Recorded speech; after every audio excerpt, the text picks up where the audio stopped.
Bonjour à tous et à toutes, je suis ravie de vous retrouver aujourd'hui en vidéo en ce 17 novembre. J'ai posté aujourd'hui une photo sur Instagram, je ne sais pas si vous l'avez vue, une photo autour de l'album Une prière à la mer par Khaled Hosseini qui est paru chez Albin Michel récemment. Et du coup voilà, j'ai décidé en fait de venir faire cette vidéo pour un peu compléter ce post Instagram. Ça m'a inspiré une petite idée de vidéo à thème. Comme vous l'avez vu dans le titre, en fait il s'agit d'une vidéo qui va parler du thème des réfugiés, qui est le thème traité dans Une prière à la mer.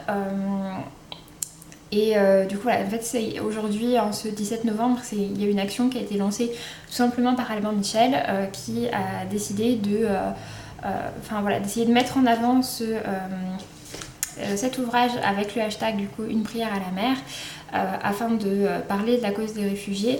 En sachant que pour chaque vente de cet ouvrage, il y a 1 € qui est reversé à la CIMAD, qui est une association qui aide les réfugiés. Et en plus de ça, Khaled Hosseini a également dit qu'il reverserait tous les gains apportés par cet ouvrage, quelle que soit la langue de publication, également à des associations pour les réfugiés. Donc voilà. Et du coup, c'est ce qui m'a inspiré cette vidéo et je me suis dit que ça pourrait être sympa de vous parler du coup de livres pour parler du thème des réfugiés et plus particulièrement de différents formats. Du coup, je vais vous présenter cet album Une prière à la mer, un roman jeunesse et un ouvrage qui n'est pas une fiction mais une biographie. Donc voilà, j'espère que ça vous plaira. Bien sûr, il s'agit que d'une petite sélection de livres autour du thème et je sais bien qu'il y a énormément d'autres livres sur ce thème, mais voilà, pour ma part, ce sont des livres que j'ai lus et qui m'ont plu et que du coup, je trouvais intéressant d'inclure dans cette vidéo pour montrer aussi que voilà, on peut parler du thème des réfugiés et ce à travers différents formats et pour également des publics différents. Donc en ce qui concerne Une prière à la mer, puisque c'est quand même le livre du jour, si on peut dire ça. Une prière à la mer vient d'être édité chez Albin Michel, il est sorti fin août si je dis pas de bêtises. Du coup il a été écrit par Khaled Hosseini qui est l'auteur notamment du très célèbre Les cerfs-volants de Kaboul et qui a également publié d'autres romans. Khaled Hosseini est un auteur d'origine afghane qui vit maintenant aux États-Unis et qui publie beaucoup sur la vie en Afghanistan, sur l'Afghanistan avant les terroristes, sur tout ce genre de thèmes qui lui sont très propres. Et c'est également ce dont il parle un peu à travers Une prière à la mer. Une prière à la mer, en fait, c'est un ouvrage dans lequel les textes sont vraiment très courts. Là, vous voyez, ça fait juste ces quelques petites lignes, ou ici, juste en haut.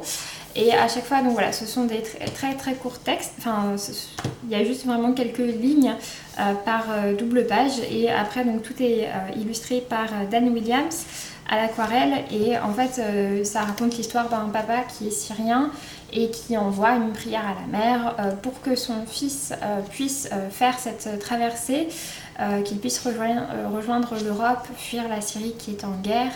Et il souhaite également que son fils puisse avoir des souvenirs qui ne sont pas que ceux de la Syrie avec les bombardements, mais également ceux de la vie en Syrie avant, de à quoi ça ressemblait et des moments heureux qu'il y a pu avoir.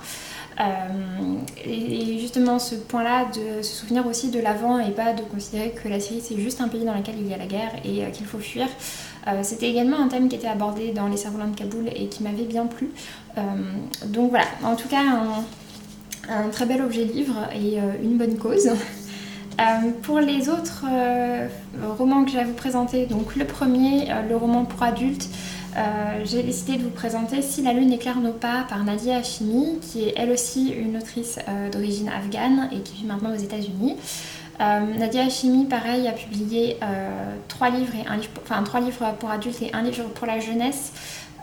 Qui traitent tous les 3 de l'Afghanistan et celui-ci particulièrement traite du thème des réfugiés.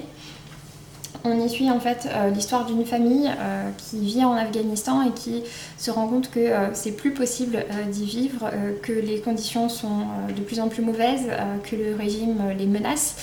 Et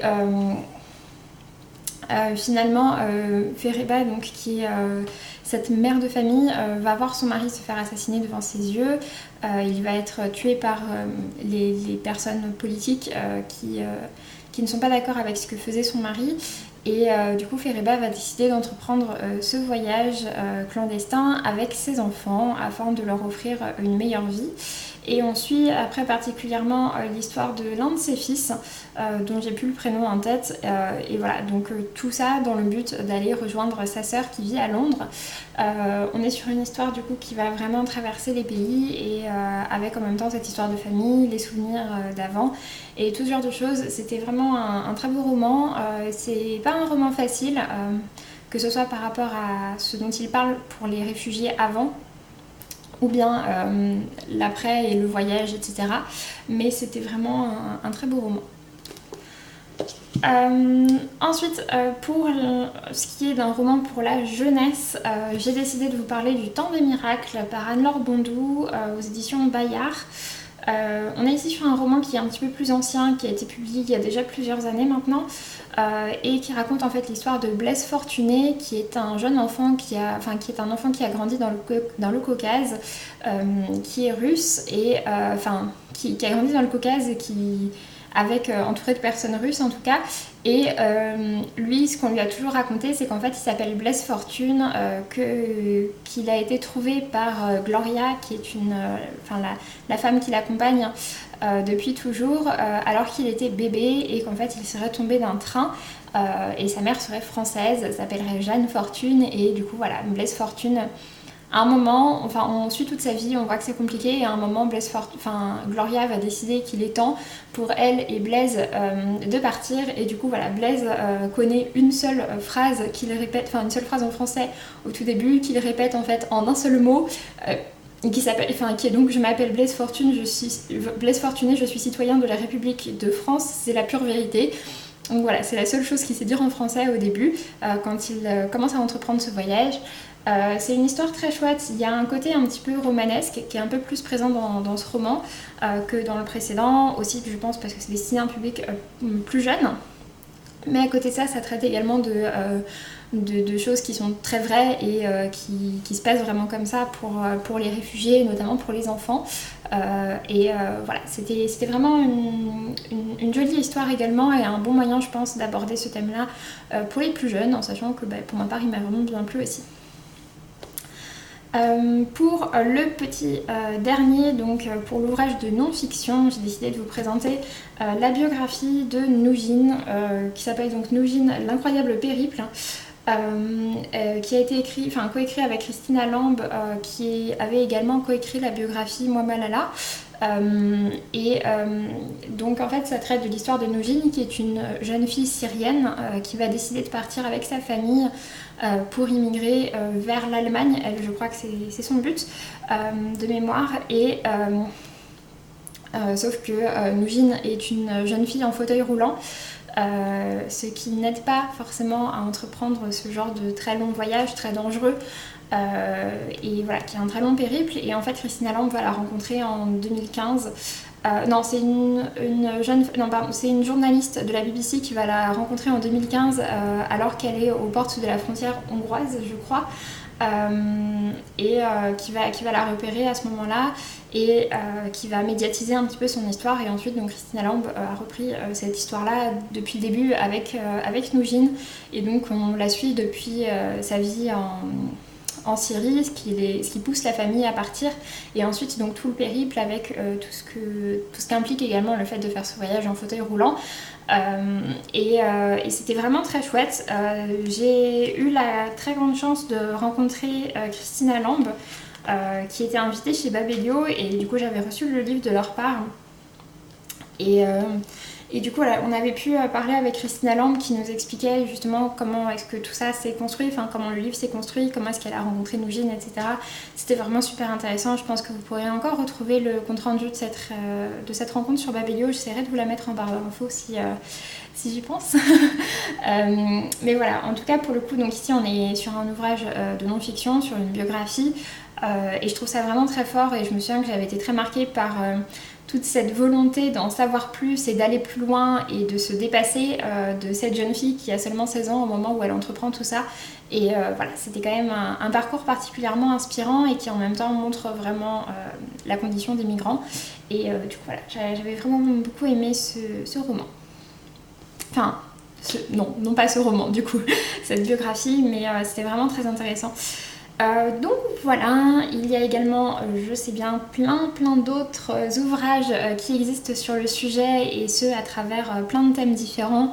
Là, maintenant tout de suite en tête, j'ai également par exemple le roman Entre deux mondes qui vient de paraître en poche, qui est écrit par Olivier Norek, qui est pour le coup un livre policier mais qui parle également de la jungle de Calais et du coup du sort des migrants, qui était super bien aussi. Donc voilà, encore un autre petit titre et cette fois-ci dans du policier. Mais voilà, il y a vraiment plein de romans ou d'ouvrages de non-fiction qui traitent du thème des réfugiés et je trouve ça bien d'en lire afin de voir eh bien, ce qui se passe dans le monde, de comprendre pourquoi ces gens sont amenés à fuir leur pays, de voir que voilà, ils ne font pas ça par choix, que c'est tout un périple très difficile, qu'il y a souvent beaucoup des traumatismes de guerre ou d'autres traumatismes derrière. Et voilà, j'ai trouvé ça vraiment important d'en parler et je suis contente du coup qu'Albin Michel ait fait cette opération aujourd'hui qui du coup est pour moi l'occasion de vous parler de ça et qui j'espère vous donnera envie de découvrir des romans autour de ce thème, que ce soit l'un d'eux que je vous ai présenté ou d'autres. Et puis voilà, n'hésitez pas à mettre en commentaire bien sûr si vous aussi vous avez des romans sur ce sujet à recommander, ce sera toujours intéressant. Et puis sur ce, je vous laisse et je vous dis à très bientôt. Salut!